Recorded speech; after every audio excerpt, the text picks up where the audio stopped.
Bismillahirrahmanirrahim. Mehurban hem muhabbat iyesi bulgan Allah ismi bilen ihtibarıgızga dini içtimai tapşırıbızның bugünkü çağrılışın takdim etebіз.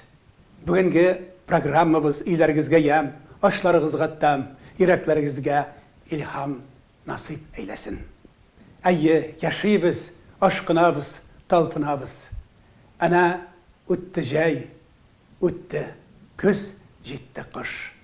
Mine şulay biz ömür itebіз, sezmişe ömürnün uzganın. Ötken yılının mühim vakigaların fikrimizden kişirikeli. Şularının en körkem hem yüreklerden yüreklerge kapka açkan hatireli bayramlarımızın birisi.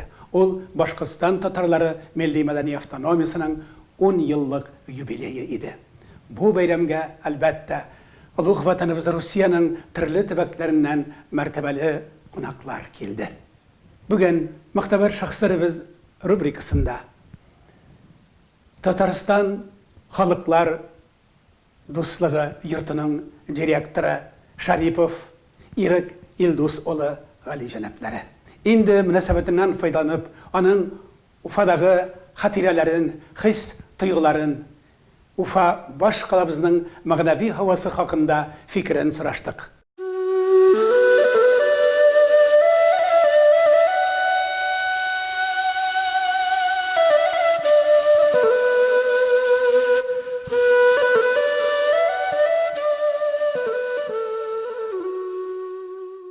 Bugün Ufa şehrine Rusya tübeklerinden 30'dan artık tübekten Tatar Milli Hareketi'nin jetekçileri jıyıldı. Benim imanım Kamil, Kazan qalasından qala başka bir şehirge de şuşu hatli küp Tatar Milli Hareketi jetekçileri jıyılır idim iken. Çünkü Ufa'nın Tatar Milli Hareketi'nde tutkan urunu gayet zor. Tatar kişisi Ufa'nı tabiatı bilen özünün ikinci başkalası dep kabul itedir. Bu biride milyondan artık Tatar yaşaganga kuragına tugul. Birinciden tabiatımız bilen biz özümüzün Tatar hem Başkırt halkının kurkamligin, birdemligin, tuğandaşlığın tuyup yaşayız. Ufada bulmagan kişi Tatarını bilemeken. Kazandağına bulu, kazandığına bilü, ul Tatarını bilü degen söz tugul. Tatarını bilü için Kazan'ı da, Ufa'nı da bilirge gerek, Başkırt'ını da bilirge gerek, başka tuğandaş halklarını da bilirge gerek. Hem Başkırstan'daki Tatar Milli Hareketi'nin nindi buluğu, nindi halette buluğu, bugün Tatar Milli Hareketi'nin gümümen nindi halette buluğunda bilgili. Eğer de Başkırstan'daki Tatar Milli Hareketi sağ selamet bulmasa, biz gümümen Tatar Milli Hareketi'nde sağ selamet deyip ete almayız.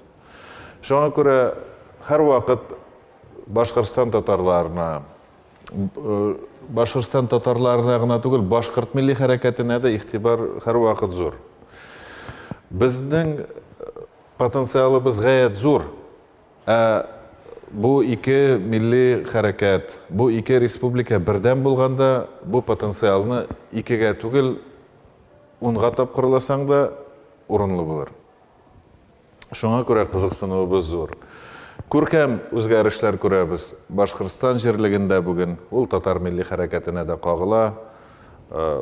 Nihayet Toqay яңадан Ufaға қайтып жетті, қайтты. Көркем матур харекет. Toqayның ең оңышлы образларының бірсідір. Бүгінгі күнде ол Уфа шәһәрендә тұра.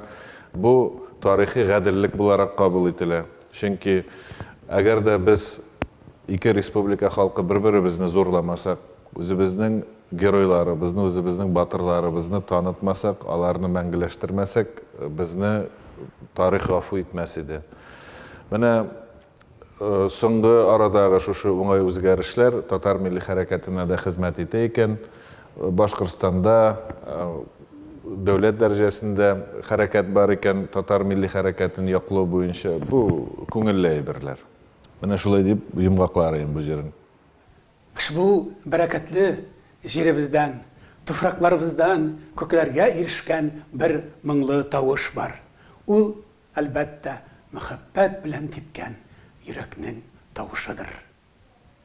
Башкортстан халыклары һәм улуг ватаныбыз Русияның төрле төбәкләрендә яшәгән милләтләр үзара нинди мәхәббәтле йөрәк тибеше белән мөнәсәбәт итәләр.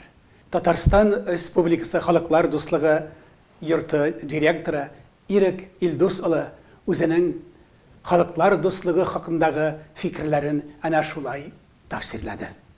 Бүгінгі көндә күп милләтле Россия Федерациясы дигән илдә милли хәрәкәтләрнең нинди хәлдә булуы илнең киләчәгендә билгеләүче факторларның берсе.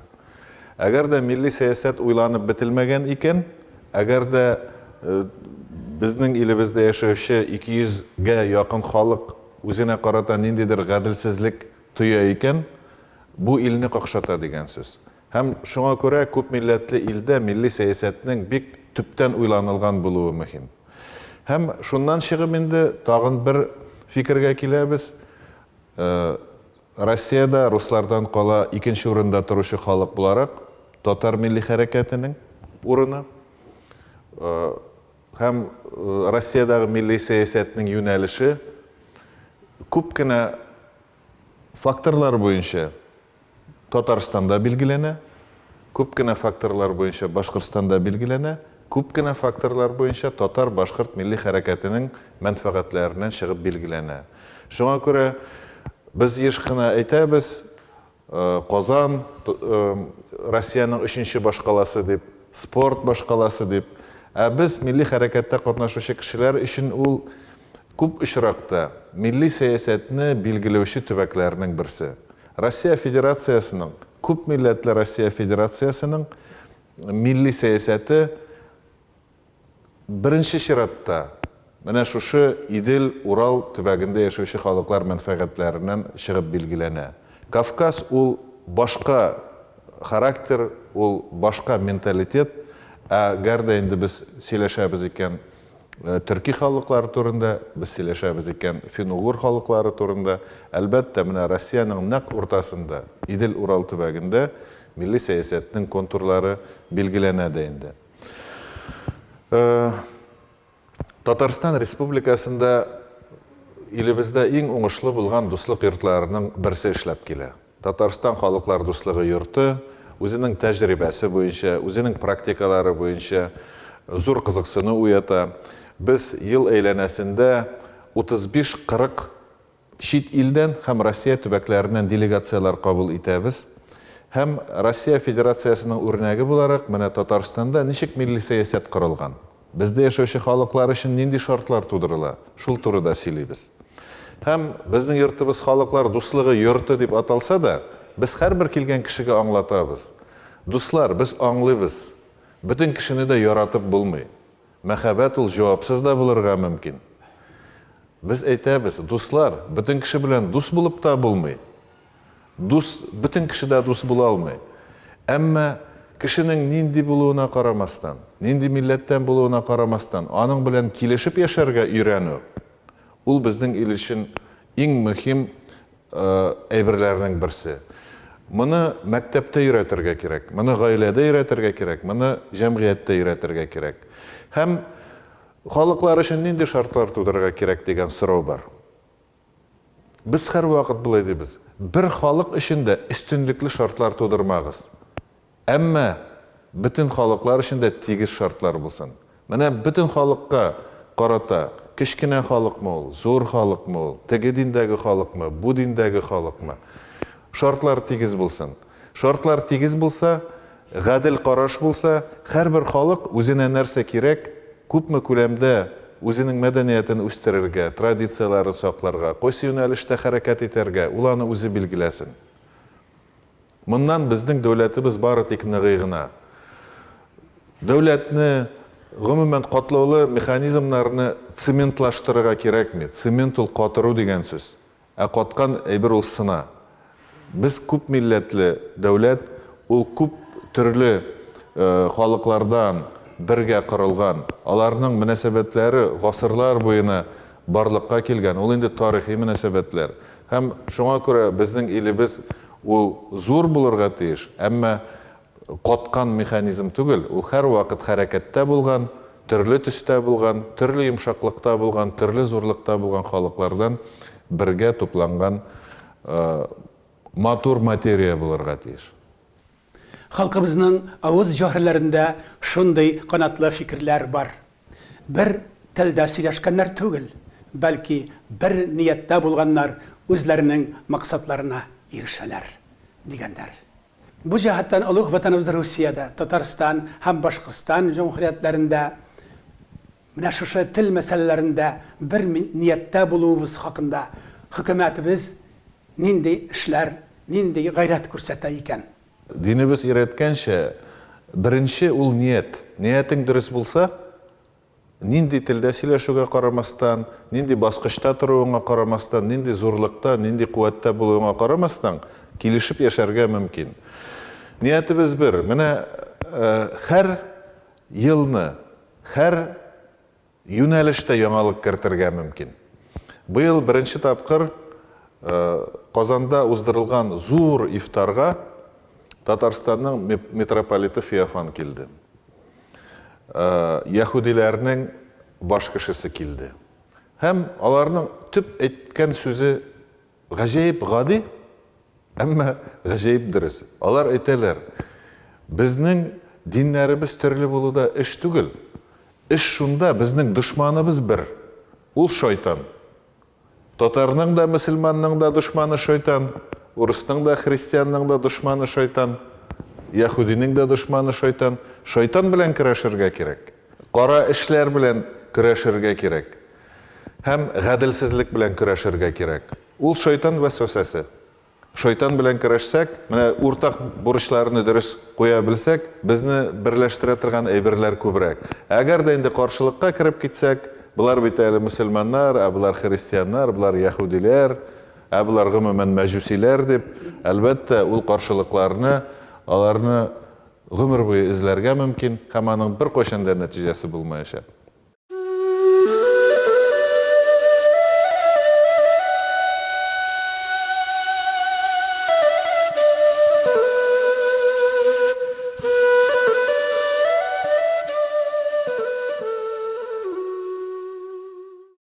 Һәр халыкның бу фани дөньяда иң асыл максаты ул бәхетле бер милләт булып яшәүдер.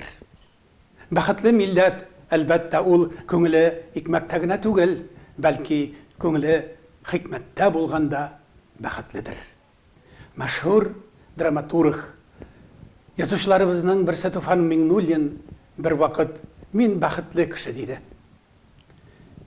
Мин бәхетле булып та халкым бәхетсез булса, миңа андый бәхет кирәкми дигән иде. Хөрмәтле вә гыйззәтле Ирек Илдус улы халкыбызның бәхетле булу сыйфатларын әнә шулай гәүдәләндерде.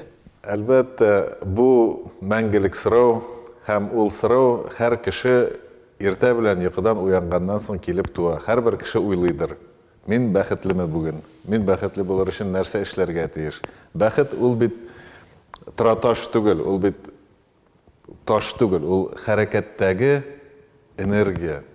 Әгәр дә без бүгенге көнне матур итеп яшәсәк, бүгенге көндә ниндидер нәтиҗәгә ирешсәк, без бәхетле бүгенгә. Ә иртәгә уянгач тагын уйларга кирәк, иртәгә бәхетле булу өчен нәрсә эшләргә кирәк.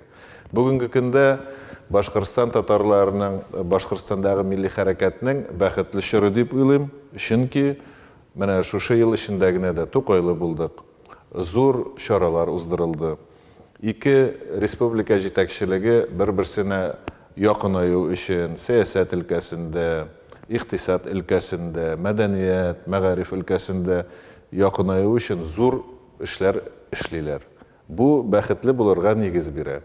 Әгәр дә бер көнне бу хәрәкәт сүлпәнләнсә, без тагын бәхетсезлек чорына килеп керәчәкбез. Шуңа күрә менә шуны аңлап эш итсәк иде, бәхетле көннәр күбрәк булсын, кайгылы көннәргә караганда. Бу үзебездән тора, бу Аллаһ Тәгаләдән тора, бу дәүләт җитәкчеләреннән тора, бу бездән, халыктан тора, һәрбер кешенең үзеннән тора. Үткән елның җәй айларында Казан мәркәзебездә бөтен Россия дин әһелләренең 10-нчы форумы үтте. Bu forumda elbette din ehilleri, mahalleler arasında hem uzara hem de içtimai uzaklar devlet bilen bir resmi hem bir matur münasebette hem beylenişlerini üstürü turunda kararlarda kabul edildi.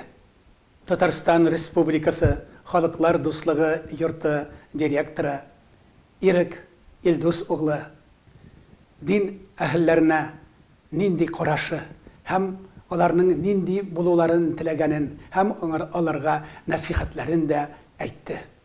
Fikirlerimiz ortak bulsun idi.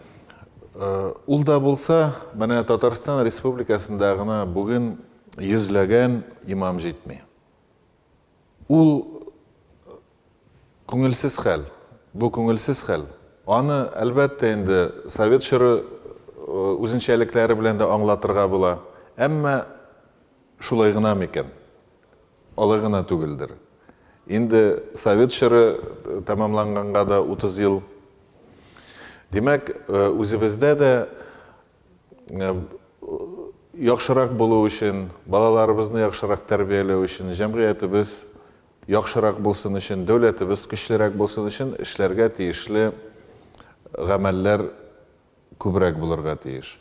Дин әһелләренә килгәндә, гомумән җәмгыятьтә шундый фикер яши. Менә имеш ул бар мин, ә бар дин әһелләре. Чынлыкта булырга тиеш без бөтенебез бер җәмгыять. Әйтәсе килгән сүзем, безнең бер күренекле дин әһелебезнең әйткән сүзләре минем күңелемдә һәр вакыт йөри. Ул әйтә иде. Менә һәрбер кеше имам. Үз гаиләңдә син имам. Үз эшеңдә син җитәкче икән. Синең кул астында эшләүче шушы 20, 30, 50 кеше өчен син имам. Имам ул мәчеттә минбәрдә басып торучы гына түгел. Һәркем үзенең күңелендә иман нуры йөртергә тиеш һәм үзенең көче булганча, үзенең мөмкинлеге булганча, үзенең якыннарына, үзенең хезмәттәшләренә, үзендә булган белемне, яхшылыкны җиткерергә тиеш. Һәм менә шушыны аңласак иде, бүленү кирәкми. Халык бар да дин әһелләре бар. Халык та дин әһелләре дә чынлыкта ул бер көч. Менә шушы әйберне аңлату кирәк иде. Төрле илләрдә булырга туры килә, төрле милли дини хәрәкәтләрне өйрәнергә туры килә. Миңа шундый кызыклы дини хәрәкәтне дә күрергә туры килгән иде. Анда әйтик имамлык, имам вазифасы күчеп тә бара. Менә ул бүген Мөхәммәд хәзрәт имам.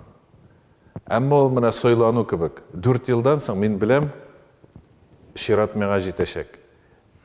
4 елдан соң ул күчәчәк минем янәшәмдәге туганыма. Һәм һәркем белеп тора. Хәзрәтне зурларга кирәк. Хәзрәткә ярдәм кирәк. Чөнки бүген мин бу хәзрәткә ярдәм итмәсәм, иртәгә мин имам булганда миңа ярдәм итүче булмаячак. Менә бу динне күтәрү, ул имамнар эше генә түгел дигән фикерне халыкның һәрбер өлешенә җиткерәсе иде. Инде безгә, без бәхетле, без бәхтияр дияргә хакыбыз бар. Biz bit, үз илебездә, үз җиребездә, үз өебездә яшибез, үз өебездә, үз көебез, үз динебез. Халык арасында киң таралган шундый канатлы фикерләр дә бар. Халкыбыз нинди, хөкүмәтебез шундый, милләтебез нинди, муллаларыбыз да шундый дигәннәр. Бу фикерләргә Ирек Шарипов әнә шундый социаль һәм сәяси караш ташлады. Әлбәттә, Туфан Миңнуллинның бер сүзе, бер хикмәтле аның тормышында булган вакыйганы искә төшерәсе килә. Туфан Миңнуллинны бер зур мәртәбәле мәҗлестә мактыйлар икән. Менә ни өчен Туфан Абдулловичны халык ярата, Чөнки ул үзе дә халыктан чыккан кеше дип мактыйлар икән. Туфан Миңнуллин торган да әйткән, юк җәмәгать, мин халыктан чыкмадым. Мин хәзер дә халык арасында дигән. Шуның сыман без беребез дә халыктан чыгып киткән кешеләр түгел. Без инде үз милләтебезнең бер вәкиле буларак туганбыз, үз милләтебезнең бер вәкиле буларак яшибез. Киләчәктә дә үзебез дә, безнең кавымыбыз, безнең нәселебез дә шушы милләт булып яшәсә иде дигән теләктә торабыз. Халкыбыз нинди, хөкүмәтебез шундый дигән фикердә дөрестлек ята. Әмма бүген татар халкының, башкорт халкының үзенең хөкүмәте җитәкчелеге белән горурланырлык нигезләр дә бар. Ни өчен дигәндә, безнең ике республикада да әле бер кайчанда дәүләт җитәкчесе итеп куярдай кешеләребез дә юк бит инде дигән кайгылы фикерләр туганы юк. Министр итеп куяргамы, күтәрердәме кешеләребез безнең һәрвакыт талантлы, көчле, гаяр, булдыра алырдай кешеләребез зур. Димәк, бу кешеләрне халык тудырып тора. Әгәр дә халыкның куәте калмаса, халыкның энергиясе калмаса, аның җитәкчеләре дә тумый. Кызганычка каршы, менә гомумән милләтара мөнәсәбәтләр өлкәсендә эшләүче белгеч буларак, мин тискәре фикерләрен дә күргәнем бар. Бар шундый милли төбәкләр, анда инде җитәкче итеп куярдай кешеләр дә шушы милләттән булган, шушы милләт арасыннан сайлап алып җитәкче итеп куярдай кешеләр дә калмый. Менә бу милләтнең сүнә баруы турында сөйли. Әгәр дә без бүген татар халкы турында сөйлибез икән, башкорт халкы турында сөйлибез икән, миңа калса бездә бик матур күренеш, хәтта конкуренция күренеше дә бар. Теге яки бу юнәлештә җитәкче булырга теләүчеләр һәрвакыт туып тора.